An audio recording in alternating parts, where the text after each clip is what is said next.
একটি অপতথ্য বা তথ্যের বিকৃতি পুরো দেশকে অস্থির করে ফেলতে পারে, বিভেদ তৈরি করতে পারে মানুষে মানুষে। তাই প্রতিটা অপতথ্যের বিপরীতে প্রয়োজন সঠিক তথ্য তুলে ধরা, আর সেই কাজটি করতে এসেছে আমি। আপনাদের সাথে আছে আমি তানিয়া রহমান।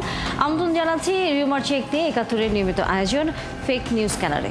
আজ আমাদের সাথে আছেন মোস্তফা জামান, সদস্য সচিব, ঢাকা মহানগর উত্তর বিএনপির, এবং তানভীর মাহতাব আবির, তিনি জ্যেষ্ঠ ফ্যাক্ট চেকার রিউমার স্ক্যানারে। আপনাদের স্বাগত জানাচ্ছি আমাদের সাথে যুক্ত হবার জন্য। আমরা একটি খবর দর্শক প্রথমে একটু জেনে নিতে চাই যে সেনাবাহিনীর অভিযানে বিএনপি মহাসচিব মির্জা ফখরুল ইসলাম আলমগীরের বাসা থেকে নগদ ৬০ কোটি টাকা, স্বর্ণালংকার এবং বৈদেশিক মুদ্রা উদ্ধার করা হয়েছে। এই ঘটনায় তাকে আটক করে ডিবি কার্যালয়ে নেওয়া হয়েছে এমন দাবিতে একটি ভিডিও ইন্টারনেটে প্রচার করা হয়েছে। মুহূর্তেই তা ভাইরাল। পরে ফ্যাক্ট চেক করে দেখা গেল পুরোটাই ছিল গুজব। অপরদিকে হটাও ইউনুস বাঁচাও দেশ, শেখ হাসিনার নির্দেশ। শেখ হাসিনা আসবে, বাংলাদেশ রাজপথ হাসবে, এমন শিরোনামে একটি ভিডিও সামাজিক যোগাযোগ মাধ্যমে ছড়িয়ে দেওয়া হয়েছে। পরে ফ্যাক্ট চেক করে দেখা গেল এটিও ছিল গুজব। দর্শক চলুন ফ্যাক্ট চেক দেখে আসি। সেনাবাহিনীর অভিযানে বিএনপি মহাসচিব মির্জা ফখরুল ইসলাম আলমগীরের বাসা থেকে নগদ ৬০০ কোটি টাকা, স্বর্ণালংকার এবং বৈদেশিক মুদ্রা উদ্ধার করা হয়েছে। এ ঘটনায় তাকে আটক করে ডিবি কার্যালয়ে নেওয়া হয়েছে এমন দাবিতে একটি ভিডিও ইন্টারনেটে প্রচার করা হয়েছে। মুহূর্তে তা ভাইরাল। পরে রিউমার স্ক্যানার টিমের অনুসন্ধানে দেখা গেছে দাবিটি ছিল গুজব। প্রকৃতপক্ষে ২০২৩ সালের অক্টোবরে বিএনপির মহাসমাবেশে দলটির নেতাকর্মীদের সাথে পুলিশের সংঘর্ষের প্রেক্ষিতে মির্জা ফখরুল ইসলাম আলমগীরকে আটকের বিষয়ে সে সময় প্রচারিত প্রতিবেদনের অংশবিশেষের সাথে ভিন্ন ভিন্ন ঘটনার ছবি যুক্ত করে আলোচিত ভিডিওটি তৈরি করা হয়েছে।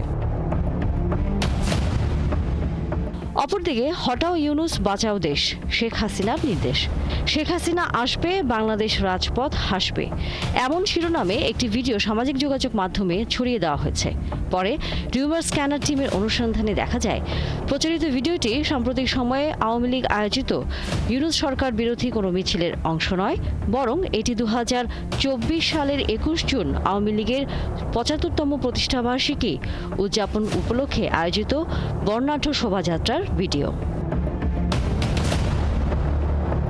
গত ২৬ সেপ্টেম্বর থেকে স্কুল চলাকালীন ভবন ভেঙে পড়েছে এবং স্কুল চলাকালীন ট্রান্সমিটারে আগুন, ফাটল ধরল ভবনে।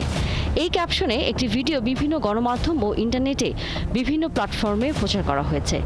রিউমার স্ক্যানার টিমের অনুসন্ধানে জানা যায় নারায়ণগঞ্জের ফতুল্লায় বক্তাবলী ইউনিয়নের কানাইনগর সোবহানিয়া স্কুল অ্যান্ড কলেজের ভবন ধসে পড়েনি বা ভবনে ফাটল ধরেনি। প্রকৃতপক্ষে স্কুলটির প্রধান ফটকের বাইরে বিদ্যুতের মিটারে শর্ট সার্কিট থেকে সৃষ্ট আগুনের একটি ভিডিওকে বিভ্রান্তিকরভাবে ভবনে ফাটল ও ভবন ধস প্রচার করা হয়েছে।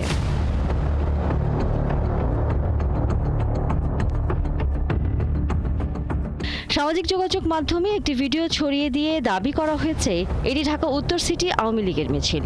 আবার ইনস্টাগ্রামে ২৬ আগস্ট পোস্ট করা একই ভিডিওর ক্যাপশনে দেখা গেছে শেখ হাসিনাকে ফিরিয়ে আনার জন্য লক্ষ লক্ষ জনতা রাস্তায় নেমেছে। রিউমার স্ক্যানার টিমের অনুসন্ধানে জানা যায় প্রচারিত ভিডিওটি আওয়ামী লীগের কোনো মিছিলের নয়। প্রকৃতপক্ষে ২০২৫ সালের ১৯ আগস্ট ইসলামী আন্দোলন বাংলাদেশ ঢাকা মহানগর উত্তর ও দক্ষিণ শাখার উদ্যোগে একটি বিক্ষোভ মিছিল অনুষ্ঠিত হয়। এটি সেই কর্মসূচির ভিডিও। দর্শক, আজকের অপতথ্যগুলোর ধরন বিশ্লেষণ করে দেখা গেল সর্বোচ্চ নিখুঁতভাবে ব্যবহার হচ্ছে কৃত্রিম বুদ্ধিমত্তা বা এআই প্রযুক্তি। ফেসবুকের পাশাপাশি একাধিক সামাজিক যোগাযোগ মাধ্যমে তা ছড়িয়ে দেওয়া হচ্ছে। মিথ্যা তথ্যগুলো আবার বুস্ট করা হচ্ছে এবং রিপোস্টও হচ্ছে। তানিয়া রহমান, ৭১, ঢাকা। দর্শক, আসলে আমরা দেখছিলাম যে নানাভাবে সামাজিক যোগাযোগ মাধ্যমে কোনো একটি ঘটনাকে নতুন কোনো তথ্য দিয়ে দেখা যায় সেটিকে পুরোপুরি অপতথ্যে পরিণত করা হয়ে যায়। আসলে এভাবে গত কয়েকদিনই আমরা অনেক রকম খবরাখবর কম বেশি দেখি। আমরা আজও আসলে দেখলাম এই যে তথ্যকে বিকৃত করে অপতথ্যতে রূপান্তরিত করার যে কৌশলগুলো বা যে উদ্দেশ্যে আসলে করা হোক না কেন, সেটি যে এক ধরনের প্রভাব করে মানুষের ভিতরে বা সমাজে, তার নেতিবাচক দিকটি আসলে সামনে চলে আসে। আমরা একটু আলোচনা করতে চাই বিষয়টি নিয়ে। তানভীর মাহতাব আবির যুক্ত আছেন, একই সাথে আমাদের সাথে মোস্তফা জামাল, তিনিও যুক্ত হয়েছেন। ধন্যবাদ আপনাদেরকে এবং স্বাগত একাত্তরের এই ফেক নিউজের এই আয়োজনে। তানভীর মাহতাব, প্রথমে যদি আপনার কাছে একটু জানি, যেহেতু আপনি এই বিষয়ে বিশেষজ্ঞ, সাধারণ মানুষ অনেকে হয়তো অবশ্যই উদ্দেশ্যপ্রণোদিত বিষয় থাকেই, আবার অনেকে ইদানিং যেটা হয় যে সামাজিক যোগাযোগ মাধ্যমে ভিউ বাড়ানো অথবা এক ধরনের তারটাই যাতে সবাই দেখে, এই যে একটা অসুস্থ প্রতিযোগিতার কারণে নিজের ইচ্ছে মতো নানা জায়গা থেকে তথ্য ছবি মিলিয়ে, আর এখন তো এআই এর কবলে আমরা সবাই পড়ে গেছি, মানে এই জায়গাগুলো মিলিয়ে আমরা আসলে কতটুকু সামাজিক যোগাযোগ মাধ্যমে নিরাপদ? ধন্যবাদ। সামাজিক যোগাযোগ মাধ্যমে আসলে এখনকার যে পরিস্থিতি বা অবস্থা, সেটা জাতীয় ভাবে হোক, বিজ্ঞান রাজনৈতিক বিভিন্ন দৃষ্টিকোণ থেকে হোক, কেউই আসলে নিরাপদ না। এমনকি হচ্ছে সংবাদ মাধ্যম কর্মীরাও আসলে নিরাপদ না। আমি একটা ছোট্ট উদাহরণ দিয়ে শুরু করি যে ৭১-এর একজন নিউজ প্রেজেন্টারের নামে অসংখ্য ভুয়া আইডি আমরা সম্প্রতি শনাক্ত করেছিলাম, যেগুলো দিয়ে হচ্ছে প্রচুর ভুয়া তথ্য প্রচার করা হচ্ছিল এবং তার এআই ছবি বানিয়ে। তো পরবর্তীতে আমরা যখন শনাক্ত করি, এটা আজকে ওই আইডিগুলো বন্ধ হয়ে গেছে। তো এই ধরনের উনি কিন্তু মানে আমি যার কথা বলছি, নিউজ প্রেজেন্টার, তার কিন্তু এসবে কোনো ইনভলভমেন্টই ছিল না এবং উনি রাজনৈতিকভাবে বা জাতীয়ভাবে কোনো মানে সংযোগই নেই এসবের সাথে। কিন্তু এই যে সাধারণ একজন মানুষকে জড়িয়ে এরকম ভুয়া তথ্য, রাজনৈতিকভাবে অপতথ্য প্রচার হচ্ছে তার অগোচরে, এই জিনিসটা কিন্তু খুবই একটা অ্যালার্মিং বিষয়। তো এই ধরনের বিষয়গুলো রাজনৈতিক সামাজিকভাবে অনেকেই হচ্ছে ক্ষতিগ্রস্ত হচ্ছেন এবং এই জিনিসগুলোতে আসলে কম বেশি সবাই হচ্ছে কোনো না কোনোভাবে ইনভলভমেন্ট, হয়তো কেউ দেখে তার ভিউ বাড়িয়ে দিচ্ছে, অনেকে বিশ্বাস করছে, বিশ্বাস করার মাধ্যমে এটাকে ছড়িয়ে দিচ্ছে, আরও বেশি মানুষ এটা দেখছে। তো এইভাবে সবাই কোনো না কোনোভাবে এটার সাথে সম্পৃক্ত। তো এই সম্পৃক্ততার জায়গাটা যখন নারীদের ক্ষেত্রে হয়, রাজনীতিবিদদের ক্ষেত্রে হয়, মানে যারা হচ্ছে সমাজে একটা প্রতিষ্ঠিত জায়গায় আছেন তাদের সাথে হয়, তখন কিন্তু বিষয়টা খুবই শঙ্কার। আমরা জানি যে আগামী সামনে নির্বাচন আসছে এবং এই নির্বাচনকে কেন্দ্র করে প্রচুর ভুয়া তথ্য, ভুয়া ভিডিও ছড়াচ্ছে এবং সামনের দিনগুলোতেও আমরা যেটা আশঙ্কা করছি যে এআই দিয়ে তৈরি অনেক ভিডিও আসবে। এই বিষয়টা নিয়ে আমি আলোচনা করবো আপনার সাথে কিছুক্ষণের পর, কিন্তু আপনি একটা প্রসঙ্গ এনেছেন যে ভিউ বাড়ানো হোক অথবা সেটাই হচ্ছে কোনো সেলিব্রিটি হোক, রাজনৈতিক ব্যক্তিত্ব হোক, তাদের এক ধরনের চরিত্র হরণ করার একটা খুব সহজ মাধ্যম আসলে, যেটি আসলে আপনার কাছে জানবার আছে, সেটি হচ্ছে এই ধরনের ট্রলিং যদি আমরা বলি, এই ধরনের বুলিং যদি আমরা বলি সামাজিক যোগাযোগ মাধ্যমে, দেশের বাইরেও তো হয়, সেখানে তারা কিভাবে এটি নিয়ন্ত্রণে রাখেন? কারণ আমরা আসলে আমাদের এই সামাজিক যোগাযোগ মাধ্যম নিয়ন্ত্রণ করব, কি করা যাবে কি করা যাবে না, বন্ধ হয়ে যাচ্ছে সামাজিক যোগাযোগ মাধ্যম, আবার চালু হয়, স্লো হয়, নানা রকম ফ্যাক্টর আমরা আসলে দেখেছি, কিন্তু দিন শেষে এই জিনিসগুলো আমরা রোধ করতে পারিনি। কারণ আপনি নিজেও বলছিলেন যে রাজনৈতিক একটি জায়গা আসলে খুব প্রকট আমাদের এখানে, কারণ রামুর ঘটনা অথবা যে কোনো এক ধরনের ধর্মের নামে কোনো একটা যে কোনো ধর্মের একটা কথা বলে একটা মব, একটা নানা ধরনের বিশৃঙ্খল অবস্থা তৈরি হয়ে গেছে আমাদের বাংলাদেশের অনেক ঘটনা আমরা জানি। সেই জায়গায় এই ব্যালেন্সটা বা এইটি নিয়ন্ত্রণ করবার আসলে উদ্যোগটি আদৌ কি আসলে আমরা নিজেরা নিতে চাই নাকি আসলে চাই না? আচ্ছা, এটা খুব ভালো প্রশ্ন যে আপনি শেষ যে বাক্যটা বললেন যে আমরা আসলে নিতে চাই কিনা। এই জায়গাটাতে আসলে আমরাও মানুষকে বা সচেতন যারাই এটার ভিকটিম হন, আমরা যখন তাদের কাছে রিচ করি বা তাদেরকে বলি যে আপনারা এই বিষয়ে ব্যবস্থা নেন, কারণ একজন দুইজন যদি ব্যবস্থা নেওয়া শুরু করে, এই ব্যবস্থা নেওয়ার ফলে কিন্তু অনেকে এটা থেকে দেখে শিখবে, জানবে, তারাও ব্যবস্থা নেওয়ার জন্য উৎসাহিত হবে।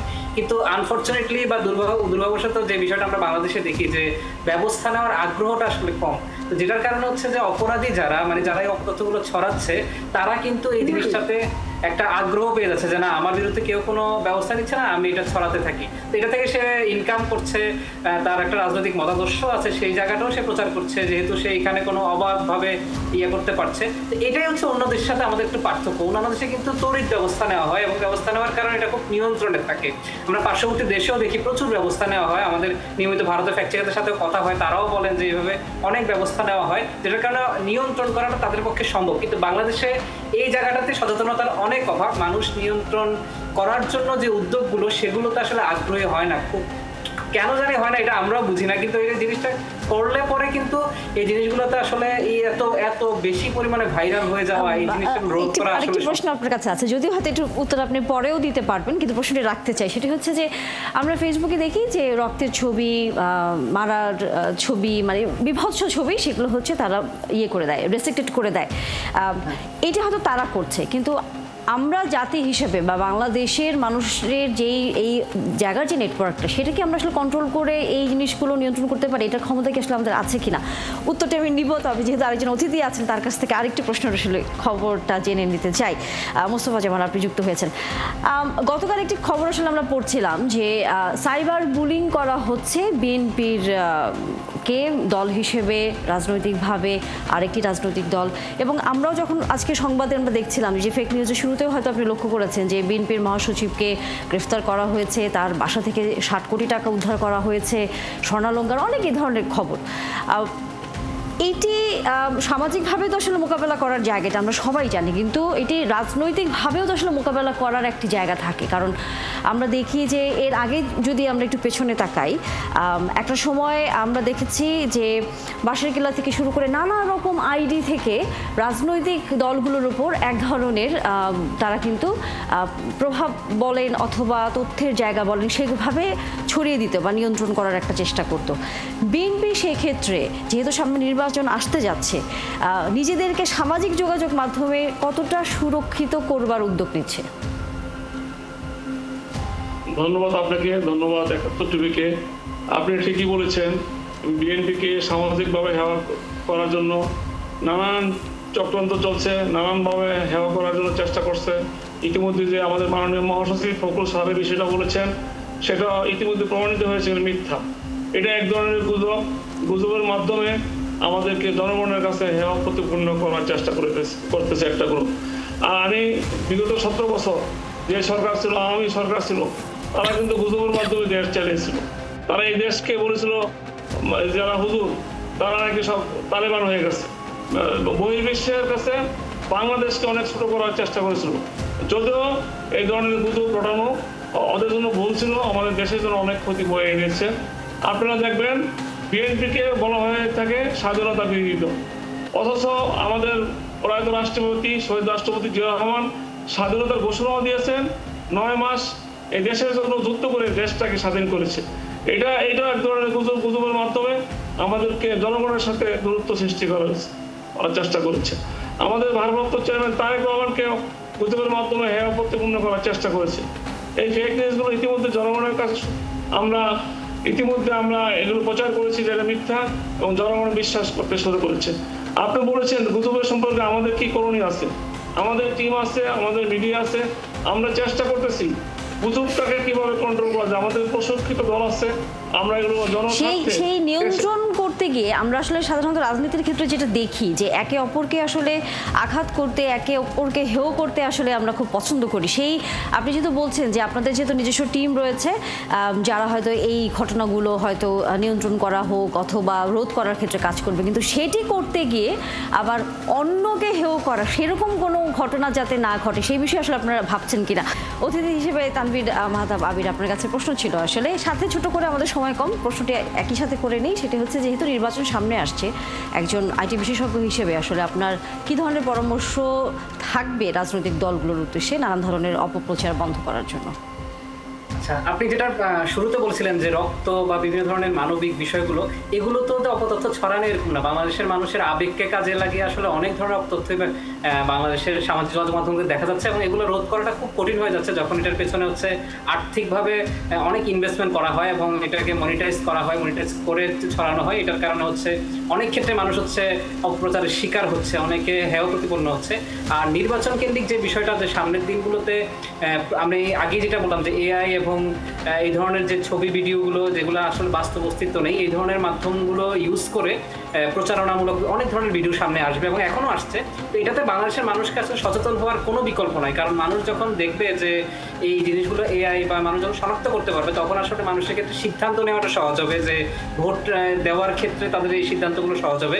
আর যদি এআই গুলো দেখে বিশ্বাস করে ফেলে, সেক্ষেত্রে কিন্তু ভোটের ক্ষেত্রে আমরা বারবার বলে আসছি যে নেতিবাচক একটা প্রভাব পড়বে দলগুলোর ক্ষেত্রে, তাদের প্রচারণার ক্ষেত্রে, এবং সব ক্ষেত্রে হচ্ছে নির্বাচনের উপরে একটা নেতিবাচক প্রভাব আসবে। এই ক্ষেত্রে হচ্ছে নির্বাচন কমিশনকে হচ্ছে আসলে কাজ করা উচিত বলে আমরা মনে করি। তারা সচেতন অবশ্যই আপনি যে পরামর্শগুলো দিচ্ছেন, যেহেতু আমাদের সাথে এরই মধ্যে বিএনপির একজন নেতাও আছেন, তিনিও নিশ্চয়ই শুনেছেন, এই বিষয়গুলো নিয়ে আসলে সামনের দিনগুলোতে আপনারা ভাববেন কি মোস্তফা জামান? জি, আমরা তো অবশ্যই ভাববো, তবে আমি মনে করি সরকারি একটা সংস্থা আছে বিটিআরসি, তাদেরকেও এখানে একটা বিশেষ ভূমিকা রাখা উচিত। সরকারের রাষ্ট্রীয় সংস্থা, তারা যদি চেষ্টা করে কন্ট্রোল করে, আমি মনে করি অনেকাংশে এই ফেক নিউজগুলো দূর করতে সক্ষম হবে। আমরা দলীয়ভাবে চেষ্টা করে যাচ্ছি, আমাদের প্রশিক্ষিত একটা টিম আছে, আমরা চেষ্টা করে যাচ্ছি এই ধরনের ফেক নিউজের মাধ্যমে যেন বাংলাদেশ ক্ষতিগ্রস্ত না হয়, এদেশের জনগণ ক্ষতিগ্রস্ত না হয়, আমরা চেষ্টা করে যাচ্ছি। আর আগামী দিনে নির্বাচন হতে যাচ্ছে, এই নির্বাচনকে নিয়ে দেশি একটা চক্র আছে, বিদেশি একটা চক্র আছে, তারা উভয় মিলে দেশটাকে অস্থিতিশীল করার জন্য এই ধরনের ফেক নিউজ আসবে, আর তারা ফেক নিউজ ছাড়ার চেষ্টা করবে। আমরা দেশের সাথে সবাই যদি এক থাকি, আমরা বিশ্বাস করি এই ফেক নিউজ নিশ্চয়ই সেই ফেক নিউজ আসলে মানুষের ভিতরে প্রভাব ফেলবে না। ধন্যবাদ আপনাকে মোস্তফা জামান, একই সাথে তানভীর মাহতাব আবির, আপনাকেও ধন্যবাদ।